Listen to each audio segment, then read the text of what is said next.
Well, hello, good people, once again. 0.1 miles, turn left.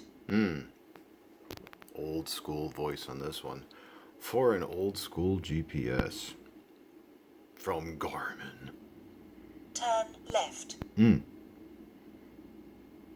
text to speech on this one. This is pre-recorded voice only. Still works. Drive 2.9 miles, then take ramp right. Well, let's just mute that. Okay. So what do we got here? This is a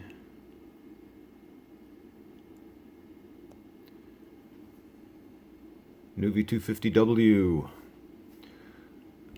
with surf. That's important, which I will describe in a moment. So anyway, new maps for November 2025. I should show that. Where would it be? Oh yeah. There it is. Available for down. Actually, wait a minute. No, I'm in the middle of uploading it right now, so I may post this video before the download is available.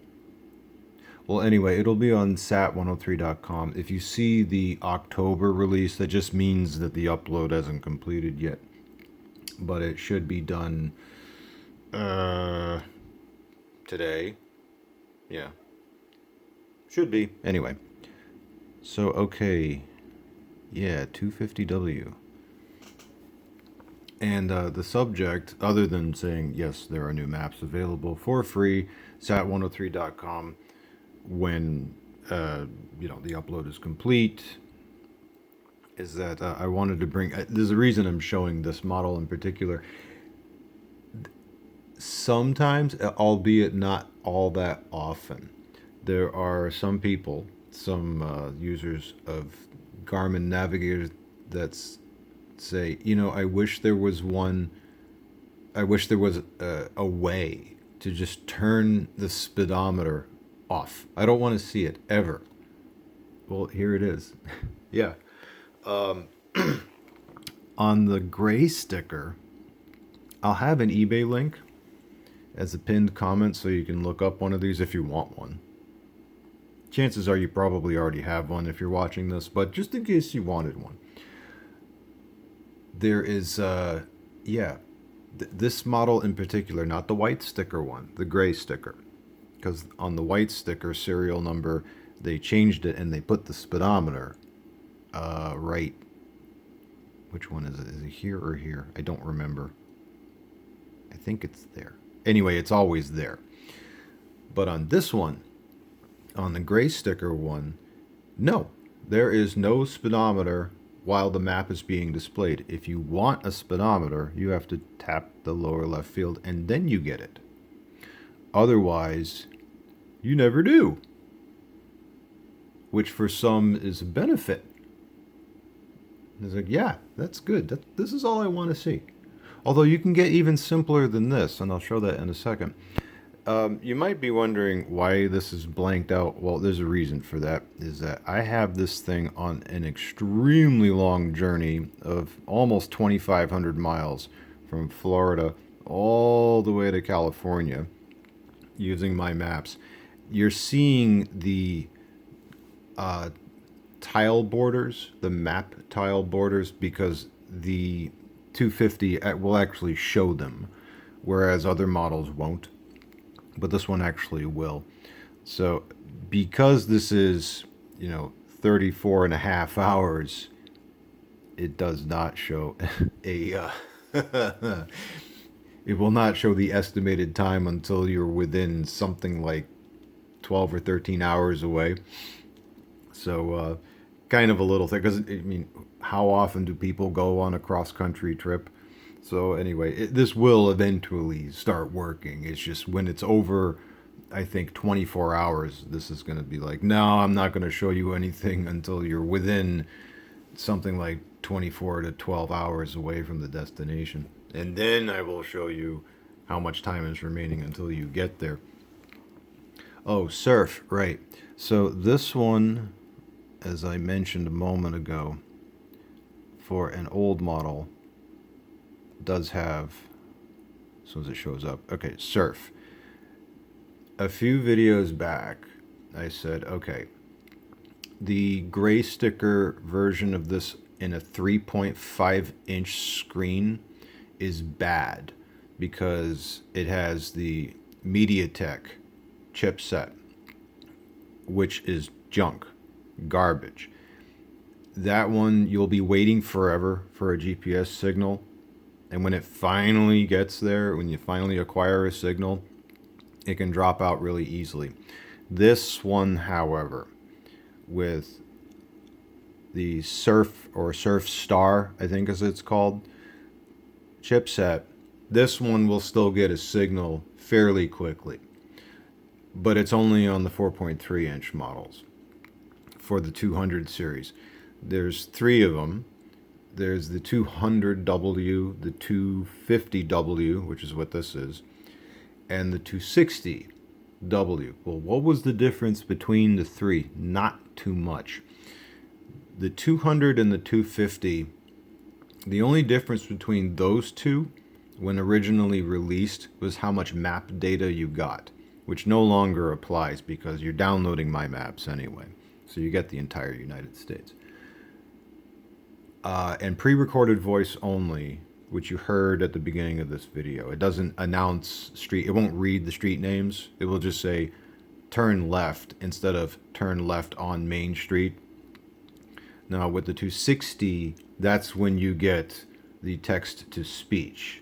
So, I mean, if I go to the voice selection here,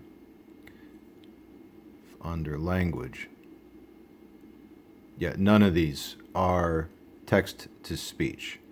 They are only pre-recorded voice only. That's all you get on the 200 and 250W, 200W and 250W. Whereas the 260, that is when you get the text to speech.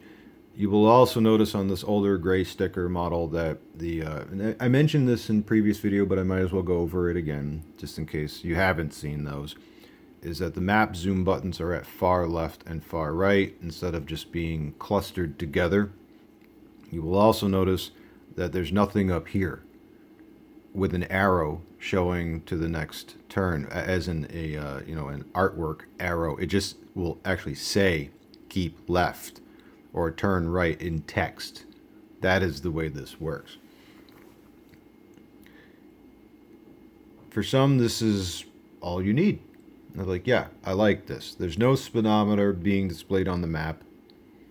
And while there's no arrow up at the top left, yeah, I can read this. This is good. And when you tap the green bar, you get directions like this. Now, if you want an even more basic display for this thing, this is actually doable. You can tap the turn field down here, but ordinarily what happens is that it stays up for a few seconds and then it will go back to the map. I'll just wait, yeah, like that. But if you want it to stay there, you can tap and then down, up, and just leave it. And this is it. This is all you get. It will automatically update when you approach the turn, and then it will switch to the next one. And the only thing that is that changes on screen here is this right here. Yeah, these two figures right there. The distance and the time to the next turn. When you are about to take the turn, you will see the little icon, the vehicle icon here. And that's it. That's the only animation, map animation you will see on this. But other than that, you can just leave it like this. And I would argue that that is the least distracting way to use a navigator. And by the way, you could do this on newer models where all you want to see is just this, no speedometer whatsoever. This is still doable even all the way up to the Drive Smart modern models with the 66 and 76. Yes, absolutely, you can do that, which is nice. It's like, okay, but for these really, really old school 2007, 2008 models, you can do the same thing. What you can't do on the newer models is get rid of the speedometer. This one never had a speedometer while the map is being displayed. It was just never there. It was after this one with the white sticker version, and I might as well talk about that also for a moment here. Now, again, I'll have the eBay link. If you look these up, they're obviously all used. And you, if you say, okay, yeah, I like this one. I like the gray sticker one. That one's nice. You have to specifically seek out one for sale that shows the gray sticker. You have to look for it. Otherwise, you might get a white sticker one. And if you get the white sticker one, you cannot revert back to this user interface. You just can't do it. You have to stay, you either go gray or go white. I have both.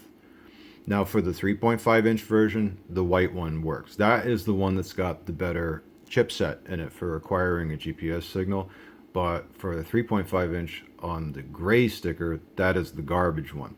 When it comes to the 4.3s, both the white and the gray have the better chipset.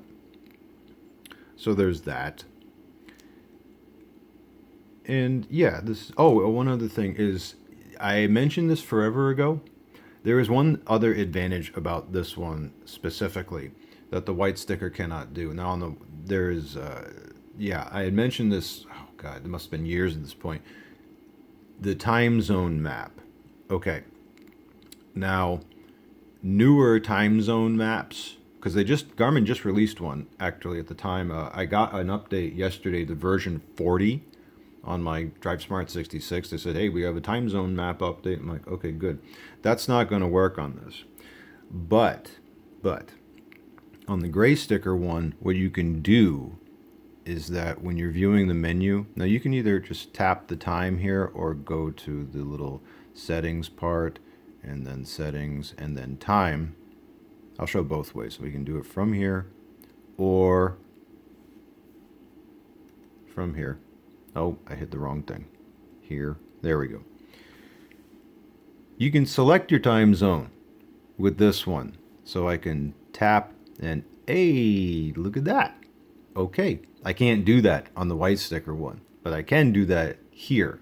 So even if the clock is wrong on it depends where you are in the United States, but let's just say your clock is wrong. Well, you can just go right in here and just select a different time zone. Now on the newer ones, you have to go in there and uncheck automatic and then set the hour yourself if the hour is 1 hour off. But on this one, you just select a different time zone and that's it. That's kind of nice. And also you will notice that the daylight saving is either auto, off, or on. So again, you may not even have to mess with this part. You may only have to adjust this and just turn it off or turn it on, and then the 1 hour problem is fixed and you just keep on going. Okay, nice, good. The simplicity of this model, quite refreshing.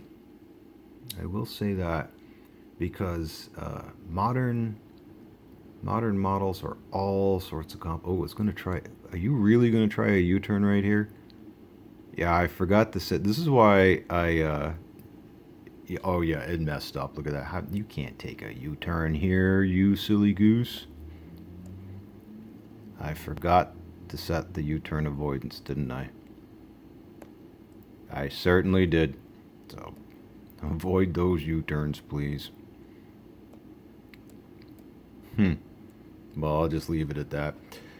Anyway, I mean, you deal with stuff like this when you got an old model like this, especially when using non-standard maps, as my map is, because this was originally intended for Garmin-issued maps. You're using OpenStreetMap, you got to kind of do stuff like this to do a little work around something like that. But, you know, if you got something old like this and it still works, like this one does, you're willing to put up with some foibles, if you will, sometimes. Sometimes you do. For the newer ones, no, you should be a little more demanding because you're like, hey, I paid good money for this. I want it all to work. But for these old guys, I mean, you can't expect something from the late 2000s to work perfectly. Although this does work almost perfectly. It's amazing. It's a testament to the way they used to build them back then because even as slow as this is, actually, I can't even say slow because when I calculated the route from Florida to California, I didn't have to wait long at all for the route to calculate. I was like, wow.